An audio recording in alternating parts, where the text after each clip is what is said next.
So hello everyone out there, and here she is ready for her second run. Hopefully a more intense, better running run, but the same results as she drove all the way onto the trailer at the end with her flag still up. We'd be all right with that, but honestly we're just hoping she runs well. We're a little out of class. Street stock is where we're going to Clarion County Fair. They didn't run a straight stock windshield class, but I said that's all right. I want to, about half the cars will probably be in essence straight stock windshield, so we'll throw this old girl in there, see if we can get a couple good licks before the engine starts to really sputter again. It runs great right now in reverse drive. It flutters at about 2.5 grand. I've looked at it, asked buddies that have a lot of knowledge of stuff, checked some stuff. I even took it to a friend's auto. Shout out to Friend Auto in Crawford Guys Mill there. If you need a mechanic, he is a great mechanic, but just can't figure it out. It's kind of in a limp mode, but it doesn't seem to purely be in a limp mode. I mean, I don't know. Everything's the same inside. We got the battery sitting in there, tucked in good, ready to go. The only thing I tweaked a little is right at the corner where it's cut there. That's where the kind of fuel cell plugs were. And there's no way for me to unplug it and get it further in here and come up. The tank's right here, and it's there's just no way to do it. There's no way to drill or cut unless I drop the tank and then raise it back up. And once you do that, if I'm going to run the stock tank, I mean the straps and the bolts are so rusted it might not go back in right. So I said, you know what? I just took the drill and then cut a little bit over, put on a rubber piece there around the power cord, as it's going to hopefully get smashed all the way in. Hopefully run for a while, get some good hits, and have some fun out there. So that hopefully will protect it until the car's done or the derby's done. You can see I've just got zip ties kind of going every which way. It's pretty secure. Put that little bubble wrap around it, so that should even be more secure than the first run. And you can see back here, she's even tougher now than she was the first time stock. She's a little bit pressed in. I pressed in just a little bit there.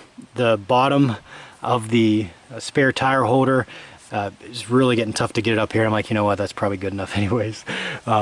Beat in a little bit around the corner here to try to get it tucked in a little bit so it doesn't get right to the tire. And then this tire was popped. That was the tire that was on the front right, but I put the Fusion tire on. So I mean, in the back she should be even tougher than she was. Over here was a little bit more damaged and rolled in. Again, I just took the sledge and kind of tried to beat that corner in, and then this in a little bit, not completely kind of exposing my tire, but just so that way as it crumps up, hopefully it kind of goes up and in, and this tire stays afloat as much as possible. Excuse me, allergies are kicking up again. But you can see my paint decal is still there. Both kind of fenders on the side got pressed a little bit, but that, I mean, that stuff's cheap, even more so than the other parts of the car, the doors and that. So the tire's good. You know, I didn't really do anything here. Hood, the only thing I did is it was a little pressed in on this side. I already had it kind of pulled down a little bit. You can see where my seatbelt was there. I kind of bent down this more, and then I'll pull it tight with the seatbelts as much as I can. Again, didn't even press the rebar up front, just a little corner bend there. And the paint design still works, so hopefully another shout out to the good man upstairs, and you know, we'll hopefully put a good run to it this time, not just be there at the end. You'll see my roof sign is not there. It was actually damaged on the way home. I was riding the interstate. It might have been damaged during the derby, I just didn't see it, but the inside, the well broken, it actually bent around. So I took it back to the Christina is her name, and oh shoot, the signs, it's right here in Guys Mill, is really quality sign. She said they'd touch it up. Not sure if they'd be able to do it by the start of the derby, so I might just spray an L10 on the roof and a L10 on the back door there. And then inside again, she's stock. Looked at the fuses, nothing. I looked at the different wires. I did plug this guy back in, didn't seem to do anything. This is the outside temperature sensor, I do believe.